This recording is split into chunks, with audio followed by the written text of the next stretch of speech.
You write that in 1840, nearly 84% of the world's population lived in extreme poverty. In 1981, 42% of the global population was still living in extreme poverty. It fell to 8.6% in 2018.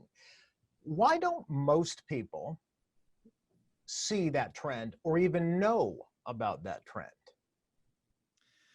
Well, I think that humans suffer from a lot of negativity biases, which interact with media in a way that not only, it's not just that we are ignorant, we are misinformed about how the world really is. And there are a lot of negativity biases in human brains, such as, for example, availability heuristic, which is just a big word for saying that if something is really bad, we tend to pull it out of our mind, the memory folder, with much greater frequency than something which is not particularly dramatic. I think I have a book back here, Bad is Stronger Than Good by Roy Baumeister.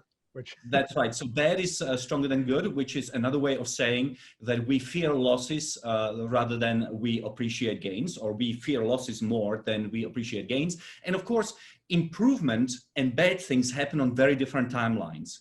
It takes a long time to build a house, and it takes just minutes to burn it down.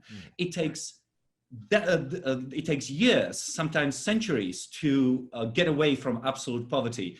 But you know, like with COVID, we are probably going to be seeing some decline, or rather some rise in poverty again. So good things tend to happen over a very long time, and bad things tend to happen immediately. The nature of the news, you know, the newspapers and the television, they will report on things that happen, such as a war between Azerbaijan and Armenia. But there are 200 countries in the world who are not at war. But those don't get reported because nothing is happening. Full disclosure, Marian, I was in the news business before I began writing books. I was in television news as a TV anchor for 15 years. And I can tell you, you obviously know this, but sometimes I do have to remind people that my role was not to educate you. It was not to elevate your leadership potential. It was to keep you focused and tuned in to my newscast, which is why we focus on those things that are completely out of the ordinary. There's a lot of exaggeration and hyperbole. Same with social media today. Anyone who watched the Netflix documentary, The Social Dilemma, knows this. Those algorithms are not meant to elevate you. They're meant to keep you focused and attracted to that particular social media platform. These are very important psychological events that we all need to understand in order to not only gain control of our time, Marian, but also our mindset. I agree. Twitter is a very good example of that. Twitter, if you post something and you get rewarded with likes and clicks. It's the dopamine hit. I'm getting the dopamine.